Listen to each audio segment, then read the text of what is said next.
Vamos abrir as nossas Bíblias no Evangelho de João, capítulo de número 3. Evangelho de João, capítulo de número 3, onde nós leremos os versículos de números 14 e 15.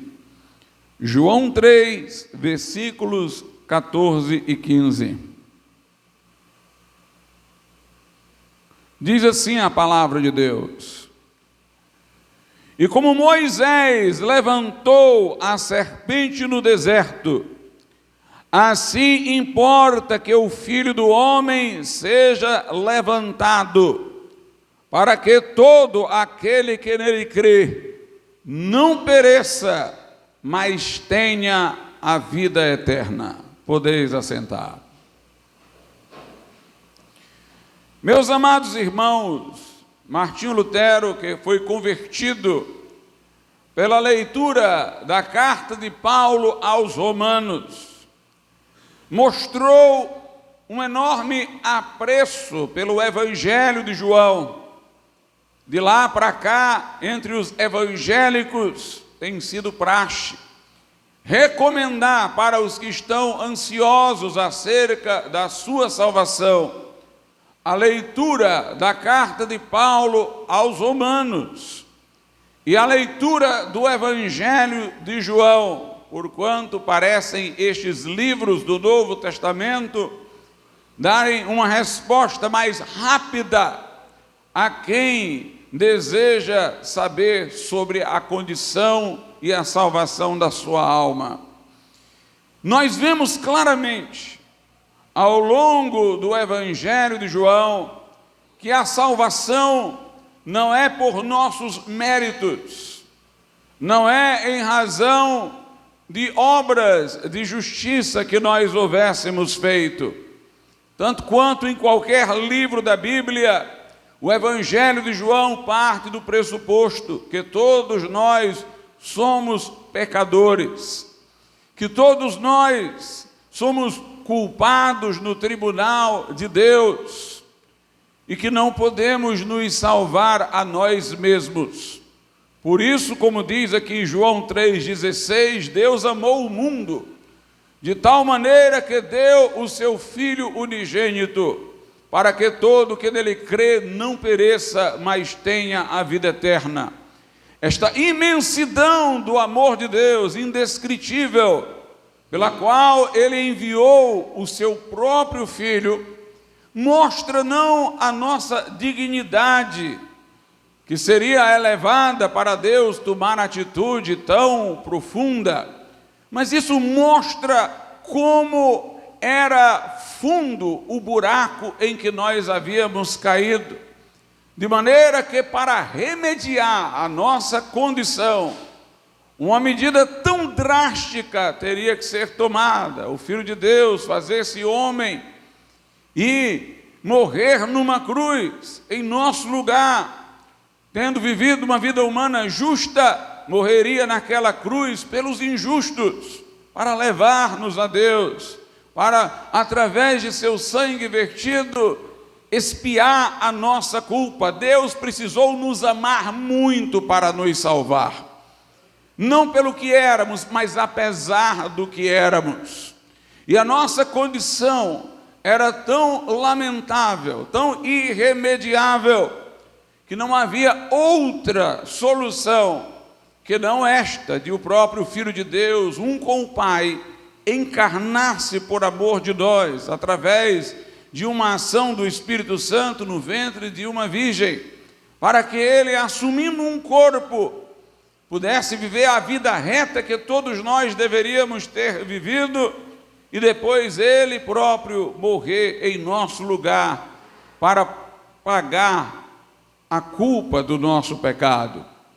Nós vemos claramente ao longo do Evangelho de João que a salvação dependeu do que Deus fez e não do que nós fazemos, porque nós lemos passagens do tipo, versículo 17 de João 3, porque Deus enviou o seu Filho ao mundo não para que condenasse o mundo, mas para que o mundo fosse salvo por ele.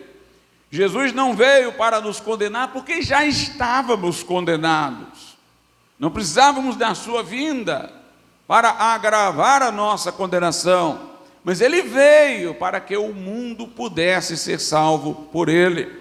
No verso de número 18 diz: quem crê nele não é condenado, mas quem não crê, note, já está condenado. Não é porque a pessoa não creu em Cristo que ela está condenada. Quando ela não crê, ela apenas mantém-se no estado em que já se encontrava. Ela já estava condenada, porquanto não crê no nome do unigênito Filho de Deus.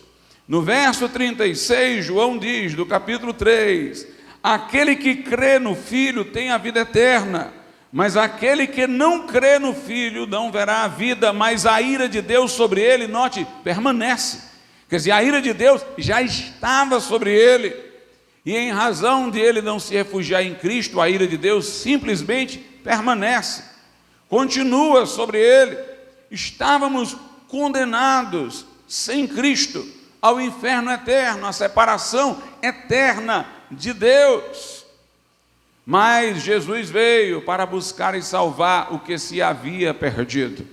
E João insiste que a salvação é através da fé. Note que em todos os textos que eu li há pouco, a grande ênfase é crer nele, sendo que na língua grega, crer em é crer indo para dentro.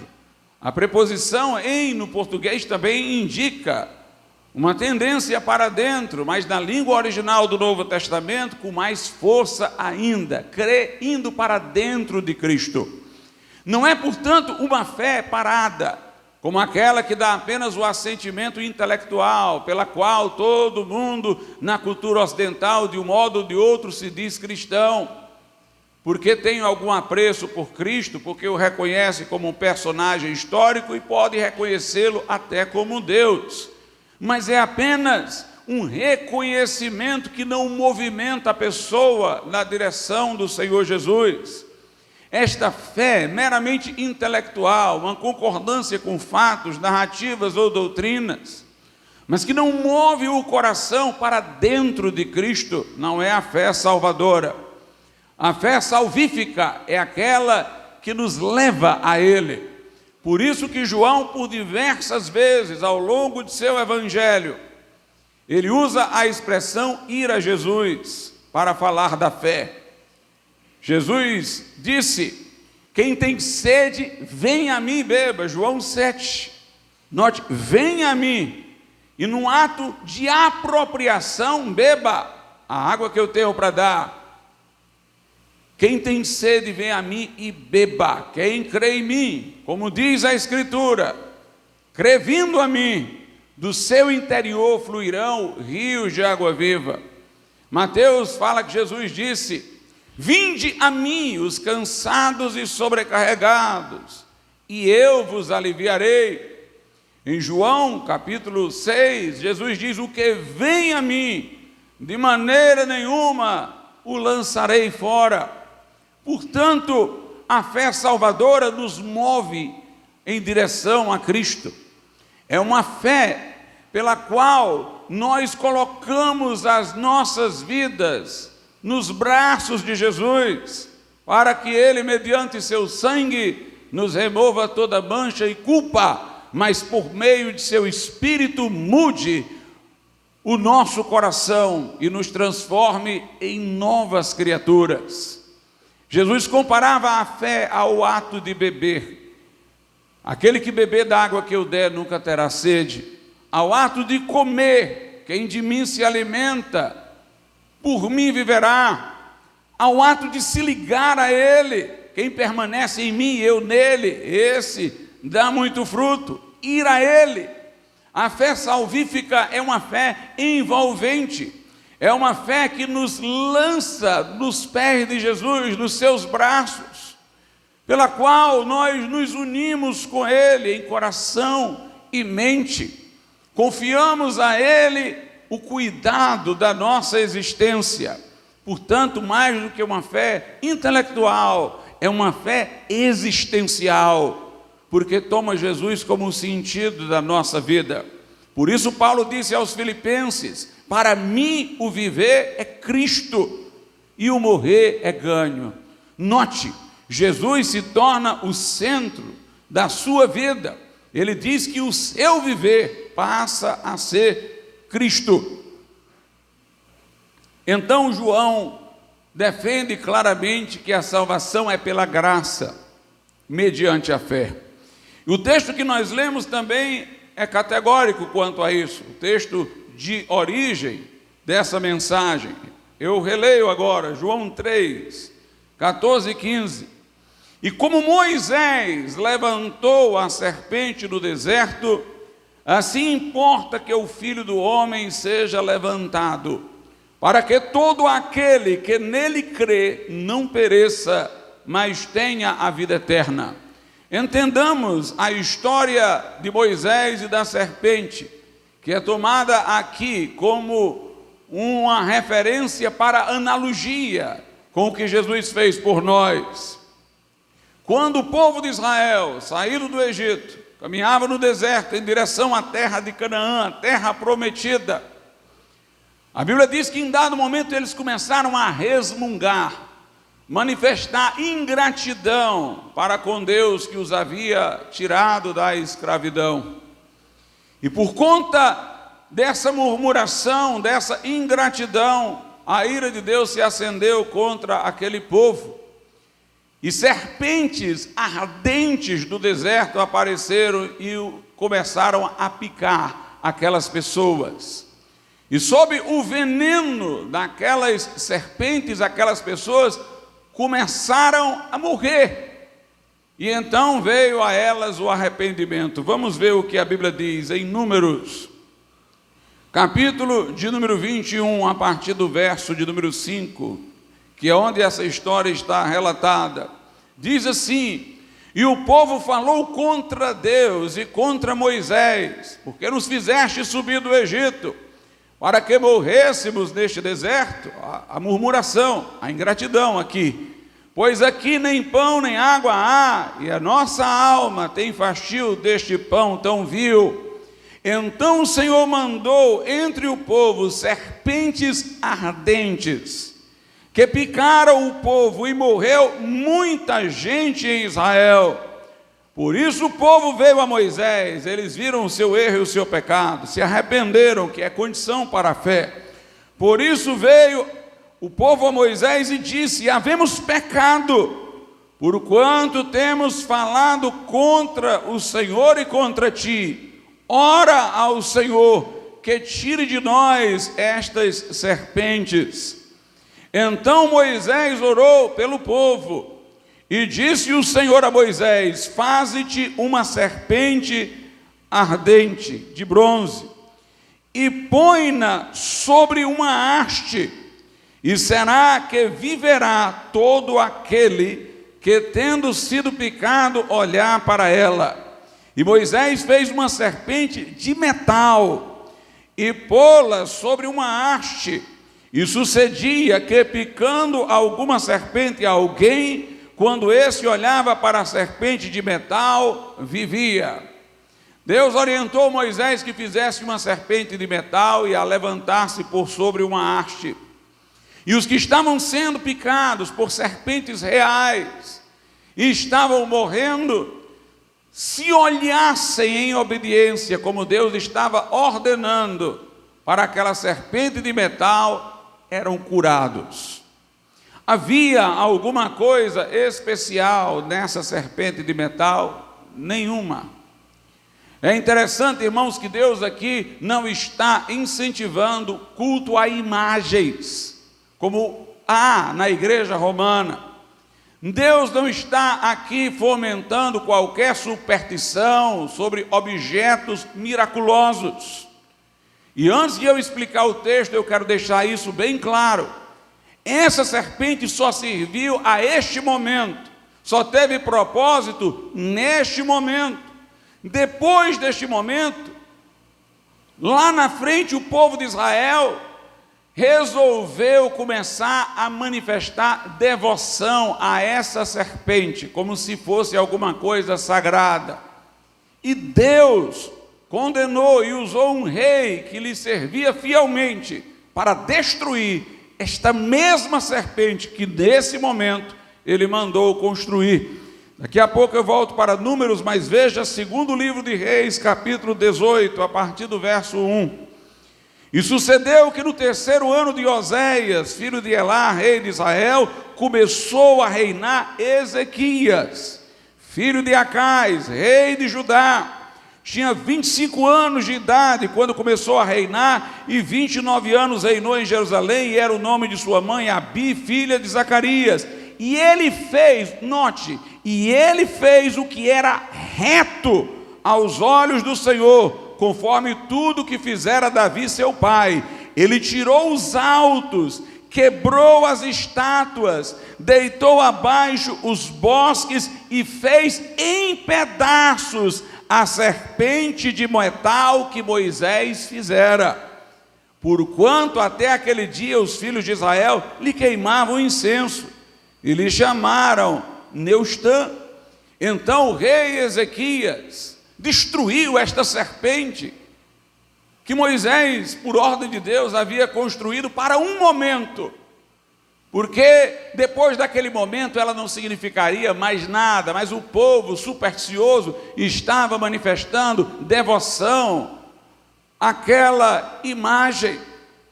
Meus amados, nós vemos que muitas pessoas são devotas de imagens em face de histórias que envolveram milagres com essas imagens, histórias mirabolantes. Mas mesmo que essas histórias fossem verdades, como elas dizem, nós não temos nenhuma base para que se cultue imagens. A imagem que Moisés fez foi por ordem de Deus. Os que olharam para ela foram curados, houve um milagre. Mas Deus não queria que depois houvesse qualquer devoção a esta imagem.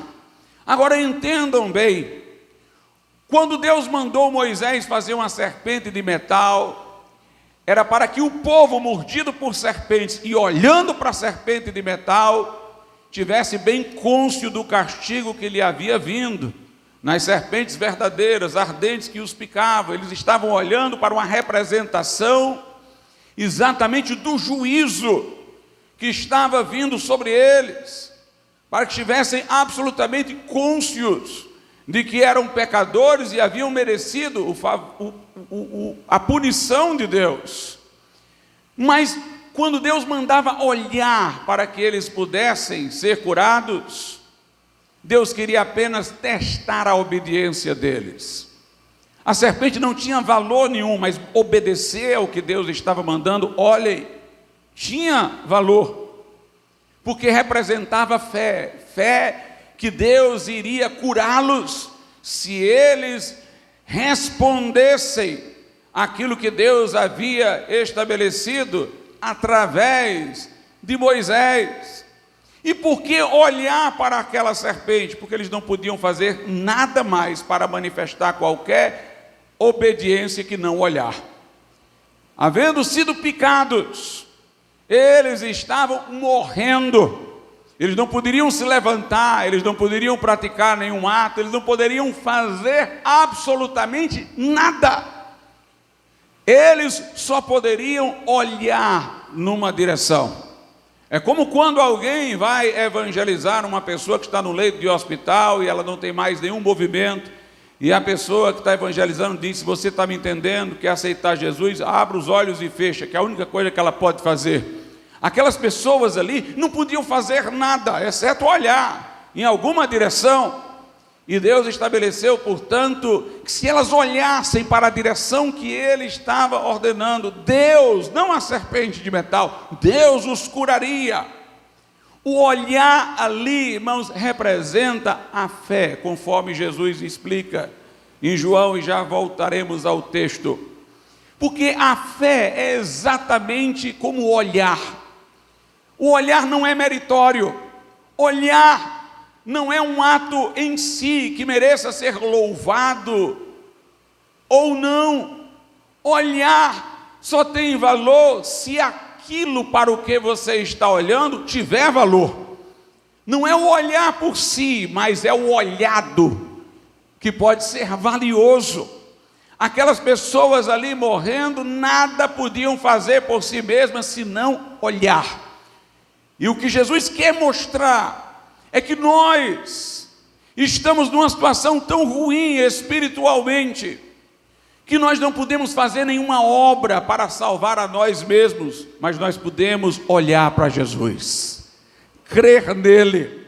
O texto lá de João 3, então diz-nos o seguinte, meus irmãos: e como Moisés levantou a serpente no deserto, levantou em cima de uma haste, assim importa que o Filho do Homem seja levantado na cruz. Assim como a serpente foi levantada em cima de uma haste, Jesus foi levantado numa cruz, porque a pessoa era fixada na cruz, os pregos atravessavam mãos e pés para pregar-se ao madeiro, com a pessoa deitada em cima daquela cruz, mas depois a cruz era levantada, assim como a serpente de metal foi levantada sobre a haste, importa que o Filho do Homem seja levantado sobre a cruz, para que todo que nele crê, note, o crer está em posição análoga ao olhar. Nós não temos obras, mas nós podemos confiar em Cristo que morreu por nós na cruz do Calvário. Nós não temos nada que podemos oferecer a Deus para merecer o seu favor, mas nós podemos direcionar o nosso coração em confiança, em invocação para o Senhor Jesus Cristo, que naquela cruz morreu em nosso lugar, pagou a nossa dívida, pagou o nosso resgate, e por cujo sangue os nossos pecados são perdoados. Para mim, todas estas passagens do Evangelho de João são claríssimas para mostrar que a salvação não é por mérito, não é por obras, é através da fé em Jesus. Mas se você prestar atenção, João não é tão categórico quanto Paulo, porque Paulo diz indo e voltando. Paulo diz a salvação é pela fé e não é pelas obras. João não diz é pela fé e não é pelas obras, sempre diz que é pela fé, o que para alguém de bom senso seria bastante. Ele nunca fala das nossas obras. Ele mostra que a fé é como o olhar de uma pessoa que está morrendo sem força, sem capacidade de nada fazer. Ele deixa claro que é apenas pela fé, mas ele não faz a afirmação sustentadora dessa, que não é pelas obras, é só pela fé. Por isso que é importante, irmãos, que a Bíblia seja fortalecida pela Bíblia. Como eu disse, para o bom entendedor, a leitura de João deixaria claro que a salvação nunca poderia ser pelas obras. Mas Paulo é taxativo. Paulo diz em Romanos 3, 28, concluímos, pois, que o homem é justificado, é absolvido de culpa, pela fé, sem as obras da lei. Em Romanos 4, 5, ele diz, mas aquele que não pratica, não tem obras para merecer, mas crê naquele que justifica o ímpio, quer dizer, o pecador, naquele que absolve o pecador, a sua fé lhe é imputada como justiça. Assim também, continua ele, Davi declara, bem-aventurado o homem a quem Deus imputa a justiça sem as obras, dizendo, bem-aventurados aqueles cujas maldades são perdoadas e cujos pecados são cobertos. Bem-aventurado o homem a quem o Senhor não imputa o pecado. Lá em Gálatas, temos uma passagem também que afirma que é pela fé e não é pelas obras. Gálatas 2:16 diz assim, sabendo que o homem não é justificado pelas obras da lei, mas pela fé em Jesus Cristo. Temos também crido em Cristo Jesus, para sermos justificados pela fé em Cristo, Gálatas 2:16, e não pelas obras da lei, porquanto pelas obras da lei nenhuma carne será justificada. É o que diz Gálatas 2:16, Efésios 2, a partir do 8, diz, porque pela graça de Deus sois salvos, por meio da fé. Isto, ser salvo, não vem de vós, é dom de Deus, não vem das obras para que ninguém se glorie. Na carta a Tito, capítulo 3, verso 5, a Bíblia diz: não por obras de justiça que nós houvéssemos feitos, mas segundo a sua misericórdia, Ele nos salvou. Portanto, Paulo, ele acrescenta, é pela fé e não é pelas obras. Não é pelas obras. Mas nós devemos, irmãos, lembrar de uma outra pessoa na Bíblia. Falamos de João, falamos de Paulo, vamos falar agora de um terceiro, um evangelista, um escritor de evangelho, Lucas. Por que que eu chamo a atenção para Lucas? Porque Lucas acompanhou Paulo em suas viagens. Lucas foi companheiro de Paulo. Lucas, portanto, entendia claramente a mensagem que Paulo pregava. E no Evangelho de Lucas nós podemos ver que a salvação é por fé e não por obras. E que tipo de fé é a que nos salva? De uma maneira mais prática. Não por um convite como em João, quem tem sede vem a mim e beba. Não por uma afirmação doutrinária como em Paulo. É pela graça que somos salvos por meio da fé, isto não vem de vós, é dom de Deus. Não vem de obras para que ninguém se glorie. Mas em Lucas nós podemos aprender sobre a salvação unicamente pela graça, mediante a fé, através de exemplos práticos, através de pessoas que foram salvas, contritas pelos seus pecados, entregando e confiando suas vidas a Jesus, e imediatamente foram salvas, sem terem obras para apresentar, mas se apresentaram com o coração arrependido e se apresentaram confiando no sacrifício, na obra, na pessoa do Senhor Jesus Cristo. Vejamos, portanto, algumas passagens de Lucas. Em Lucas, no capítulo de número 9,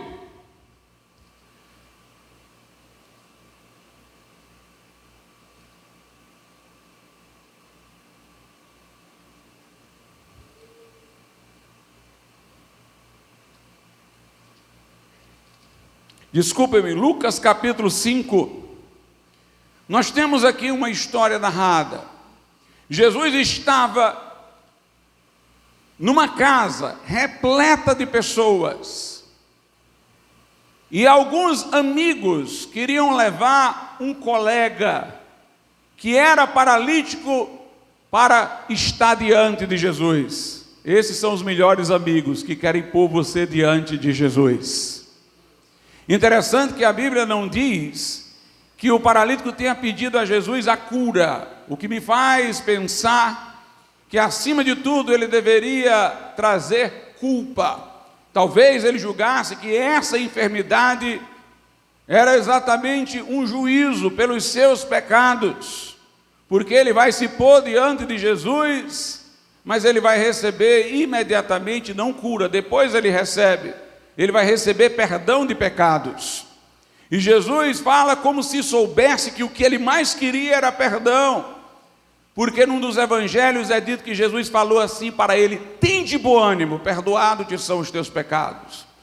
Então parece que faltava a ele um ânimo, porque ele se sentia culpado. Primeiro Jesus lhe dá o ânimo, Jesus lhe traz o perdão, a absolvição da culpa, e somente depois Jesus vai curá-lo. Mas em Lucas 5 diz que quando os seus amigos destelharam o teto e o fizeram descer em cordas, numa cama, para estar diante de Jesus, veja o que aconteceu, Lucas 5:20. E vendo ele, Jesus, a fé deles, disse-lhe: homem, os teus pecados te são perdoados. O que Jesus viu para pronunciar palavras de perdão? Jesus viu fé. É interessante que quando a Bíblia diz que Jesus viu, ver indica alguma coisa que se externou. A fé deles foi evidenciada pelo ato que eles praticaram. Eles estavam tão desejosos de colocar aquele amigo diante de Cristo, e aquele amigo estava tão desejoso de estar diante de Cristo, que eles fizeram todo esse trabalho de destelhar uma casa, fazer descer a cama em cordas. Jesus estava vendo todo aquele esforço, mas Jesus não diz Lucas, viu o esforço, Jesus viu a fé. Era talvez, para alguns, melhor Jesus ter dito assim: vejo o teu esforço, vejo todo o trabalho que você teve, mas apesar de tudo aquilo que eles fizeram, Jesus não olhou para o ato, Jesus olhou para o que moveu ao ato deles, a fé. Jesus vendo a fé, Jesus não destacou todo aquele esforço, toda aquela estratégia, toda aquela demanda de tempo, como aquilo pelo que ele perdoou os pecados do paralítico. Jesus associou o perdão que a ele concedeu unicamente à sua fé, porque ele confiou que Jesus poderia perdoá-lo. Seguindo o Evangelho de Lucas, nós temos o seguinte: lá em Lucas capítulo de número 15, a parábola conhecida do filho pródigo.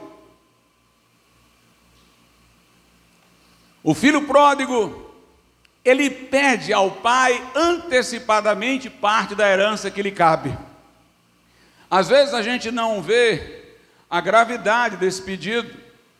Uma herança se transmite pela morte. Quando uma pessoa pedisse a alguém a herança antecipada, é porque estava considerando o pai como morto.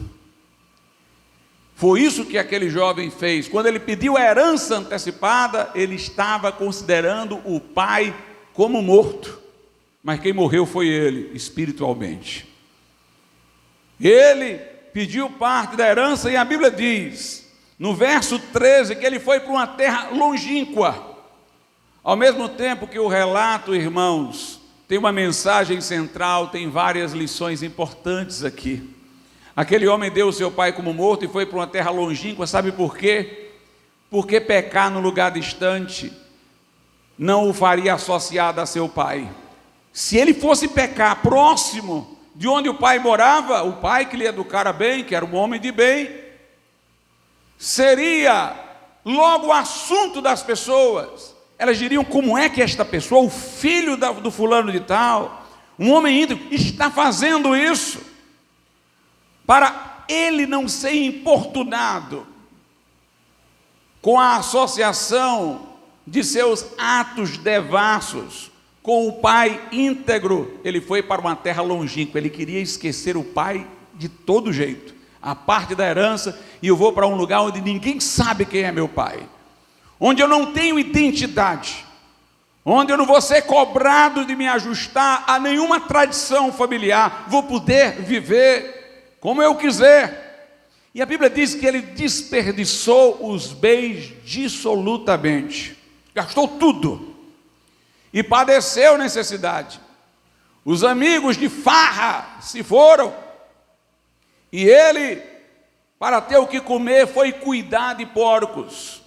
E ganhava tão pouco que ele chegava a desejar comer aquilo que os porcos comiam. Mas de repente, irmãos, ele caiu em si. É o momento do arrependimento. Eu acho muito forte essa expressão, caiu em si. Quer dizer que antes de a pessoa se arrepender, ela está alienada. Ela não sabe nem quem ela é. Ela não sabe nem para que foi criada. É quando a pessoa, de fato, meus irmãos, olha para si e diz: o que é que está acontecendo comigo? Eu sou um ser dotado de razão e de consciência, eu fui criado por Deus, e o que é que eu estou sendo? A Bíblia diz que ele caiu em si, verso 17, e tornando em si, ele disse: quantos empregados de meu pai têm abundância de pão, e eu aqui pereço de fome. Levantar-me-ei, é uma atitude. A verdadeira fé implica numa atitude. ela é acompanhada de arrependimento e ela movimenta o nosso coração na direção de Deus. Levantar-me-ei e irei ter com meu pai, e dir-lhe-ei: Pai, pequei contra o céu e perante ti, já não sou digno de ser chamado teu filho, faz-me como um dos teus empregados. Este rapaz não estava voltando para casa alegando direitos, alegando méritos, eu sou bom, eu mereço, não. Nós vemos aqui que ele não tem nada a oferecer, senão a humilhação. Ele vai voltar ao pai dizendo: Pai, eu pequei contra o céu e contra ti, eu não sou digno de ser chamado teu filho, mas recebe-me ao menos como um dos teus empregados. E no verso 20 diz assim: e levantando-se foi para seu pai, quando ainda estava longe, viu o seu pai. Eu acho maravilhoso isso, o seu pai o avistou de longe, quer dizer que o seu pai o esperava. Deus está esperando por você, Deus está esperando pelo dia dessa decisão, Deus está esperando pelo momento em que você vai se levantar e vai vir contrito a Ele. Ainda estava longe, viu o seu pai e se moveu de íntima compaixão, e correndo lançou-se-lhe ao pescoço e o beijou. E o filho lhe disse: Pai, pequei contra o céu e perante ti, já não sou digno de ser chamado teu filho. Mas o pai disse aos seus servos: trazei depressa a melhor roupa e vestilho, e pondo-lhe um anel na mão, que era o anel de herdeiro, reintegrou na herança, e sandálias nos pés, e trazei bezerro cevado, e matai-o, e comamos, e alegremo-nos, porque este meu filho estava morto e reviveu, tinha se perdido e foi achado. E começaram a alegrar-se. Note, não tem aqui ninguém que mereça nada. Este homem vem ao pai envergonhado, não se achando digno mais de ser tratado como filho. Vem pedindo perdão, dizendo: Pai, pequei contra o céu e contra ti. O que nós vemos aqui é o amor do pai, que o avistou de longe, que tirou as roupas sujas e lhe pôs roupas de filho, que reintegrou como herdeiro, que trouxe um bezerro e celebrou sua chegada. E o pai disse: este meu filho estava morto e reviveu, estava perdido, mas foi achado. É um pecador que retorna e é acolhido. Na Bíblia, irmãos, as vestes, elas têm um sentido importante. É como se diante de Deus nós estejamos com roupas sujas. É a nossa imagem diante de Deus, de pecado. Mas quando nós nos arrependemos e chegamos até Jesus, Deus tira a nossa roupa suja, a nossa aparência de pecador diante dele, e Deus nos veste com a justiça de Cristo. A retidão da vida de Jesus é nos atribuída. A retidão da vida perfeita de Jesus é contabilizada a nosso favor. Deus nos veste com a justiça de Cristo, não com a nossa que não temos, mas com a de Cristo, e nos acolhe. Nós vemos isso, por exemplo, em Isaías 61:10, essa ilustração: regozijar-me-ei muito no Senhor, a minha alma se alegrará no meu Deus, porque me vestiu de roupas de salvação, cobriu-me com um manto de justiça, como um noivo se adorna com turbante sacerdotal, e como a noiva que se enfeita com as suas joias. Lá no livro do profeta Zacarias, capítulo 3, a partir do verso 1, diz assim: e ele mostrou-me o sumo sacerdote Josué, o qual estava diante do anjo do Senhor, e Satanás estava à sua mão direita para se lhe opor. Mas o Senhor disse a Satanás: o Senhor te repreenda, ó Satanás. Sim, o Senhor escolheu Jerusalém, te repreenda. não é este, ou seja, Josué, um tição tirado do fogo? Josué, vestido de vestes sujas, estava diante do anjo.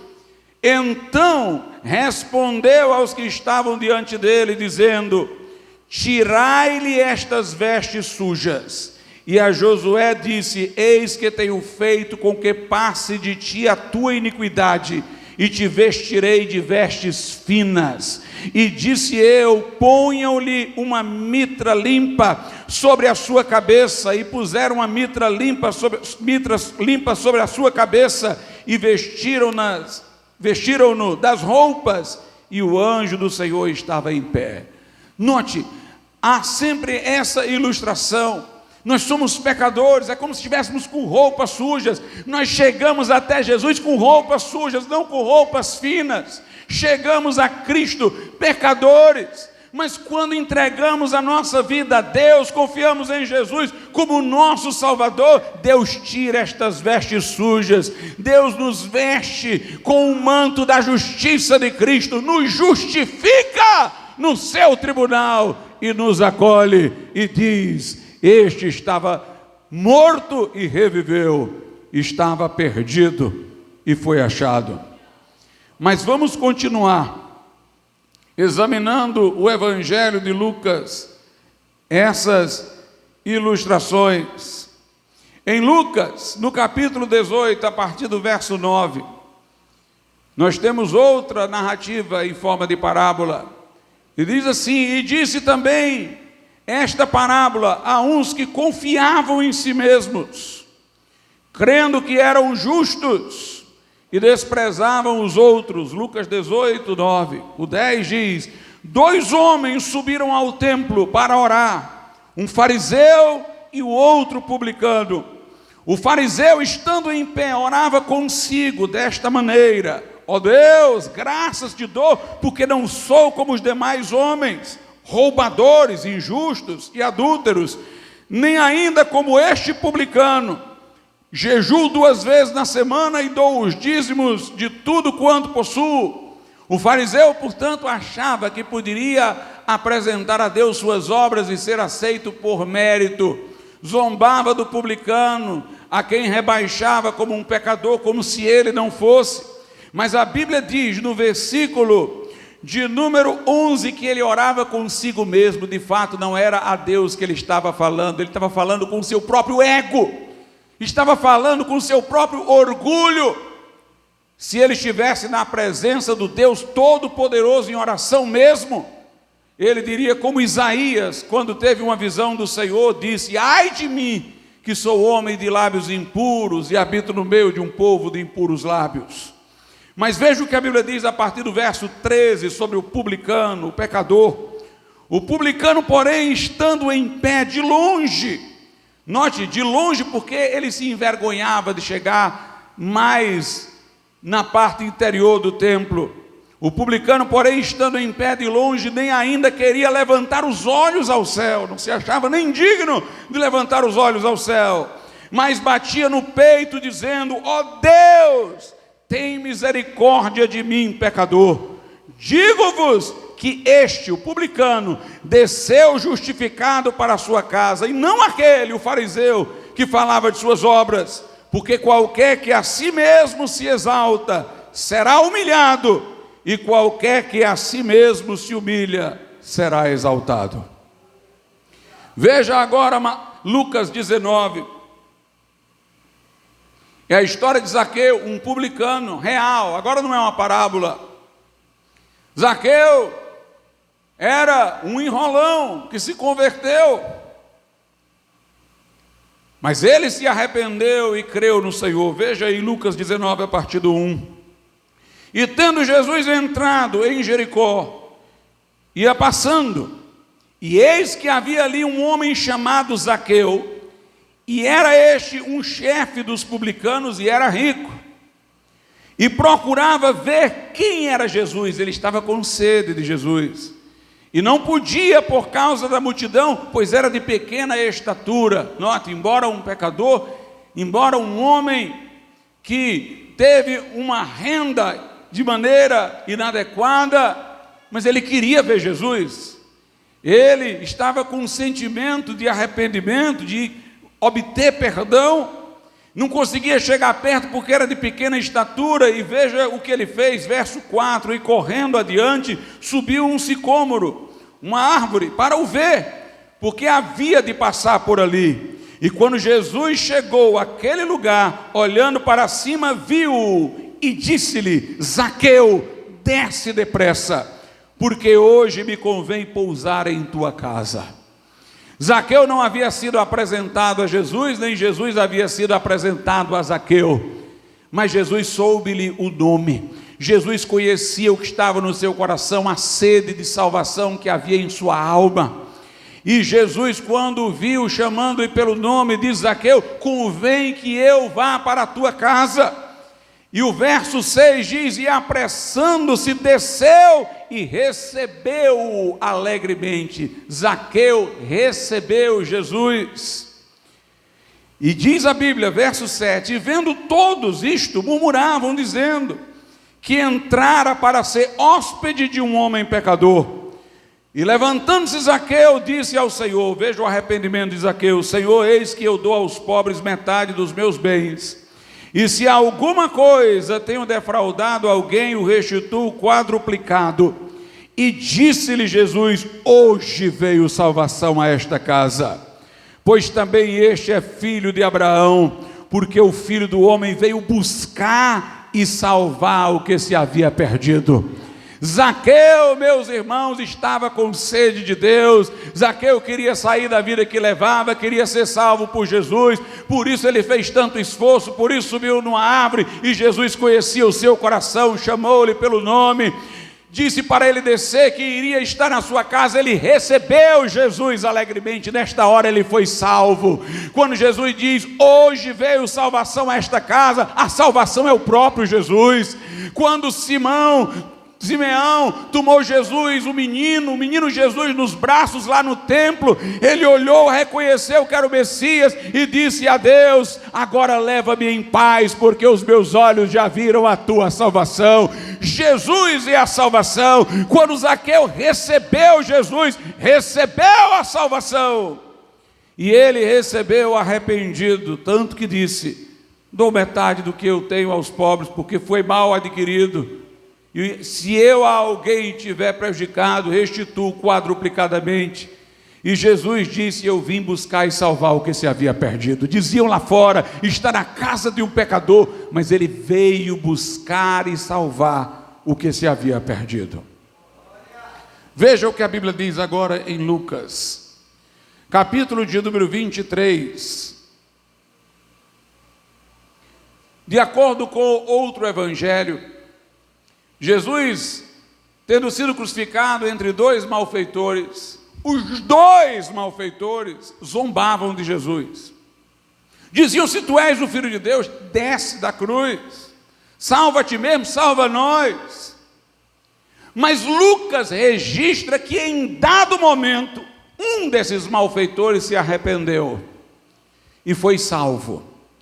Diz assim Lucas 23, 39. E um dos malfeitores que estavam pendurados blasfemava dele, dizendo: se tu és o Cristo, salva-te a ti mesmo e a nós. Respondendo, porém, o outro repreendia-o, dizendo: tu nem ainda temes a Deus, estando na mesma condenação, e nós, na verdade, com justiça, porque recebemos o que os nossos feitos mereciam. Mas este, falando acerca de Jesus, nenhum mal fez. E disse a Jesus: Senhor, lembra-te de mim quando vieres em teu reino. E disse-lhe Jesus: em verdade te digo que hoje estarás comigo no paraíso. Observe, o malfeitor que na última hora se arrependeu e creu, viveu a mesma vida do outro malfeitor que não se arrependeu e nem creu. Ambos viveram a mesma vida de pecado. Ali crucificados, não poderiam fazer nenhuma obra, nem ser batizado poderia, mas ele pôde reconhecer o seu pecado. Estamos aqui porque merecemos. Ele pôde reconhecer que Jesus não estava na cruz pelo mesmo motivo deles. Ele disse, mas este aqui não fez mal algum. Jesus estava morrendo, o justo pelos injustos, para levar-nos a Deus. E arrependido, ele rogou a Jesus com fé, lembra-te de mim quando estiveres no teu reino. Jesus o salvou imediatamente, disse, hoje estarás comigo no paraíso.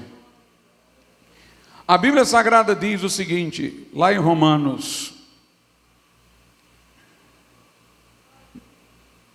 no capítulo de número 9, versículos 30, 31, 32 e 33. Que diremos, pois?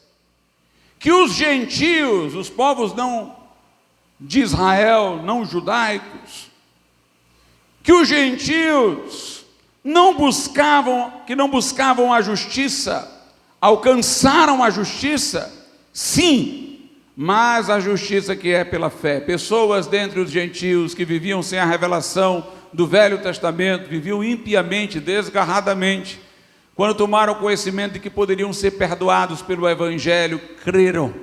Eles que não tinham justiça, não procuravam justiça por suas obras, reconheceram a justiça de Deus que é através da fé.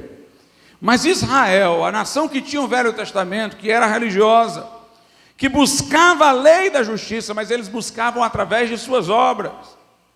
Não chegou a lei da justiça. Por quê? Porque não foi pela fé que os judeus buscaram, mas como que pelas obras da lei, pois tropeçaram na pedra de tropeço, como está escrito, eis que eu ponho em Sião uma pedra de tropeço e uma rocha de escândalo, e todo aquele que crer nela não será confundido. Jesus é uma pedra de tropeço para todos que acham que podem ser salvos através das obras. Se você pode ser salvo através das obras, porque Jesus veio, porque Ele se encarnou, porque Ele morreu, porque Ele convidou você a vir a Ele, dizendo que você era pecador, dizendo que Ele veio para buscar e salvar o que se havia perdido, que o médico não veio para os sãos, mas para os doentes. Jesus, irmãos, é uma pedra de tropeço em toda religião que prega a salvação pelas obras, porque nós pregamos conforme Atos 4:12, que em nenhum outro há salvação, porque debaixo do céu nenhum outro nome há dado entre os homens, pelo qual devamos ser salvos, senão o nome do Senhor Jesus. Os pecadores devassos são transgressores explícitos da lei de Deus. Mas aqueles que parecem religiosos, não fazer coisas graves, não cometerem pecados socialmente reprováveis, quando eles se apegam a isso para barganhar com Deus e dizer que merecem a salvação, eles cometem o maior de todos os pecados. Porque sendo pecadores, querem se achar justos. Por isso, irmãos, que muitos dos primeiros serão últimos e muitos últimos serão primeiros. Que coisa curiosa. Os mais respeitáveis socialmente são às vezes os mais difíceis de se converter. Os devassos, como Maria Madalena, Zaqueu, que já estavam excluídos da sociedade, que viam a Jesus levando o fardo de sua culpa, arrependidos, e se entregavam a Jesus, eram perdoados. Os fariseus religiosos, socialmente homenageados, Jesus os chamou de hipócritas.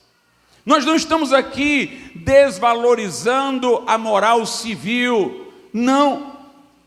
Nós não estamos reprovando aqueles que, melhor do que os marginais, se conduzem de uma maneira social menos danosa. Nós estamos aqui reprovando quando a pessoa confia nisso, confia nas suas obras. Porque mesmo os mais socialmente ajustados devem ser honestos para reconhecer que a cobiça está em seus corações. Devem reconhecer que se atendem a padrões sociais, sob a medida da lei de Deus, ainda estão endividados e são transgressores. Deus não vê só atos, Deus vê o coração, conhece os motivos, sabe os pensamentos. E quando alguém, por causa do que a sociedade vê, quer usar isso como argumento para Deus, que ele deveria saber que vê o que está no seu coração e não só o que a sociedade vê. Quando ele faz isso, é que ele se torna um hipócrita, daqueles que Jesus reprovou. O que mais afasta os homens de Deus é se apegar às suas obras. É o orgulho de achar que eles não precisam de arrependimento, não precisam da cruz, não precisam do sangue de Jesus. É achar que eles podem contribuir em alguma coisa, quando são pecadores. É interessante que quando o filho pródigo volta, e o pai manda celebrar uma festa, lhe põe nova roupa, e diz: esse meu filho estava morto e reviveu, estava perdido e foi achado. O outro irmão dele, que estava em casa e não havia saído, fica revoltado. Eu acho que Jesus contou essa parte da parábola para mostrar como o homem natural vê. Tem gente que diz aí: eu fico revoltado porque o crente diz que aquela pessoa que andou numa vida desregrada e agora entregou a vida a Jesus é salva, e eu sou uma pessoa aqui respeitada. Ele está dizendo que eu sou condenado. Pois aquele irmão colocou exatamente isso do sentimento natural. Ele disse: meu pai, este teu filho aí gastou tudo que era teu, este teu filho se entregou a prostitutas, como é que tu estás recebendo-o assim? Mas o pai disse: tu devia te alegrar, porque este meu filho estava morto e reviveu, estava perdido e foi achado. Portanto, este sentimento natural que confunde atender o padrão social com atender o padrão de Deus, onde a pessoa se agarra às suas obras para dizer: eu não preciso disso que vocês estão para pregar, é o que vai levar muita gente para o inferno. O inferno está cheio de bons cidadãos terrenos, cheio de gente ajustada segundo os padrões dessa vida, mas que anulou tudo que possa ter feito com a sua arrogância de achar que por causa disso merecia o favor de Deus. E o céu está cheio daqueles que outrora estavam caídos nas sarjetas, estavam perdidos nos piores labirintos deste mundo, mas subiram numa árvore para ver Jesus, mas caíram aos pés de Jesus e foram salvos. A Bíblia Sagrada diz que este evangelho é loucura para os que perecem, mas para nós que somos salvos é o poder de Deus, que Deus escolheu as coisas que não são para confundir as que são. Pecadores arrependidos são salvos e restaurados, e homens que gozam de uma reputação de nobreza neste mundo, pelo seu orgulho, pela sua confiança em si mesmo, estarão fora do céu. É essa a mensagem do evangelho. Reconhece o teu pecado, levanta-te de onde tu estás como o filho pródigo e vem a Jesus como um pecador. Não vem como o fariseu que dizia: eu faço isso, eu faço aquilo. Venha como o filho pródigo: Senhor, eu não mereço, mas recebe-me. Jesus vai receber o seu coração e a sua vida. Vamos ficar de pé.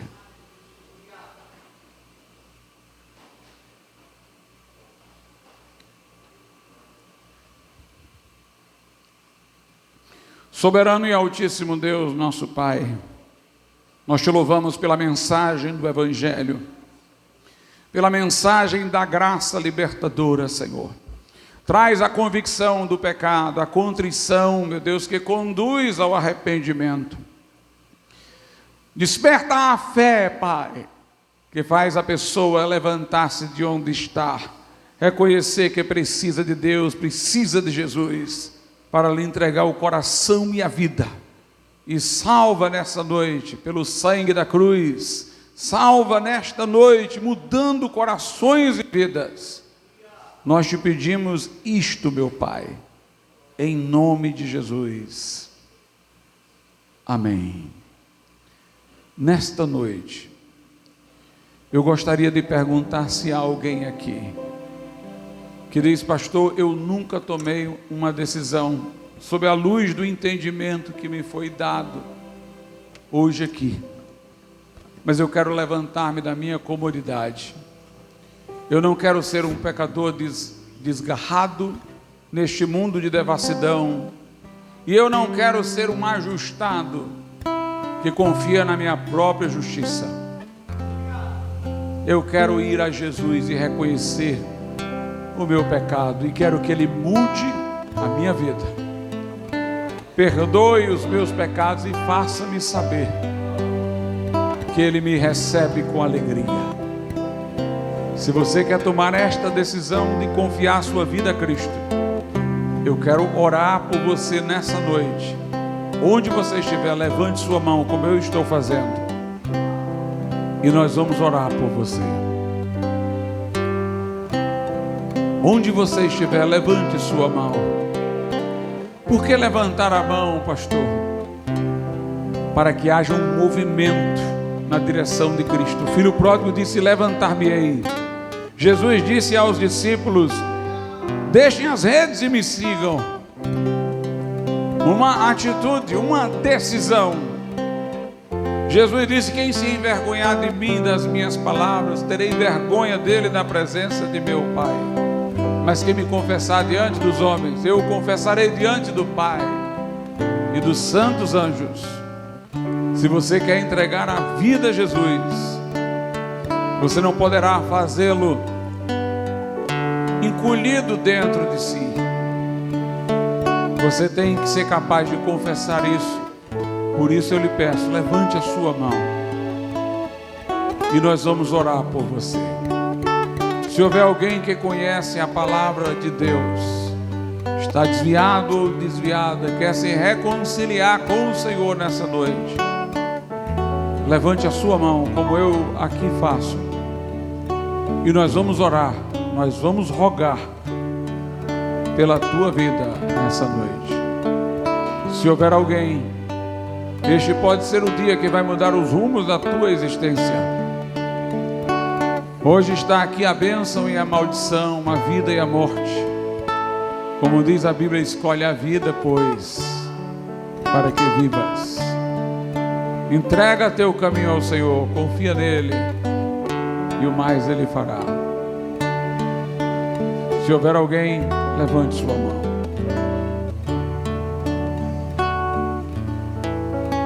Podeis assentar, irmão.